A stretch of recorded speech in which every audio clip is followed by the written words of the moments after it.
Was there an individual case that sort of inspired you and personified the mission of Scholars at Risk, and how it's helping? There have been a lot of individual cases, obviously. And one of the, I think, very gratifying things that I've seen in this work is as we've gotten bigger and we've had more staff come in and take on the awesome responsibility of receiving requests for help and evaluating and then trying to find universities willing to help. I mean, so we are largely a young staff and they take it really seriously, and it's emotionally very, very taxing. To literally have a pile of cases saying, help me on your desk, and how do you go home at night, and then how do you come in the next day and go. And I have found that all of the staff who have done well at that humanly, intuitively connect a little bit more to one or two cases at any time. Parents aren't supposed to have favorite children, none of us do, but there are connections that are useful. So those are the cases, I guess, I remember, the ones that I connected to, not because they were necessarily the most severe, but because they were the realest to me. And yeah. We had one colleague who was very young when he came into the program from Afghanistan, and he was a researcher on human rights issues, and he assisted international NGOs in documenting warlord abuses and so forth. And so you can see the danger that comes from that. But sure. I thought you can also see why that matters to that country. How are they ever going to move forward after 40 or 50 years of war if they don't get some reckoning, right? So critical. And not to mention how much they need university-educated professionals who can do research and writing and persuasion and so forth. So he was one of the cases. And what were you able to do for him? We were able to help him get out of the country and ultimately continue his education in the U.S. and continue to do that kind of work, but from remotely. And ultimately he went back and assisted the U.S.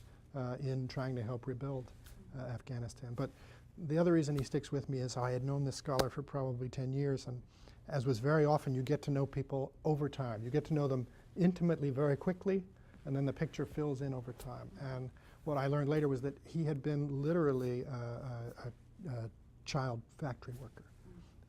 And so I didn't know him for a decade until I get the story of literally how he was sitting with 3 other children in this tiny little space, literally wrapping candies, and candies would get shipped out and so forth. So the arc of his life, right. And our just being able to help one little piece of it, and trying to help a country like Afghanistan move from having children literally chained to a table in a factory to writing human rights reports, trying to advance justice in their country. So there's that one. Such a tangible effect, too. I mean, you think of sort of the cloistered confines of academia, and in this work, you actually you see results, and you interact with people that might not have access normally to that ivory tower, and the pathways that they took to get there. I mean, that must be really inspiring.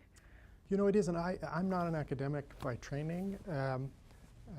So for me, coming into this work was really eye-opening and disabusing of the myth of the ivory tower. Are there some academics and some institutions that lean that way a bit? Sure.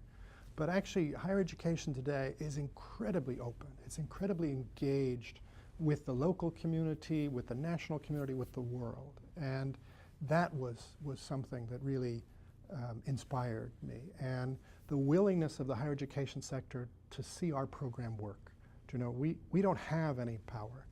We don't have a bank of jobs to give out to scholars when they come to us. It only works because universities and the people in universities say, those are our values. Yeah. And yes, we want to try to help.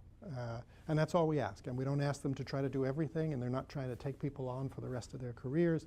But that little bit of help at the right moment in time is transformative.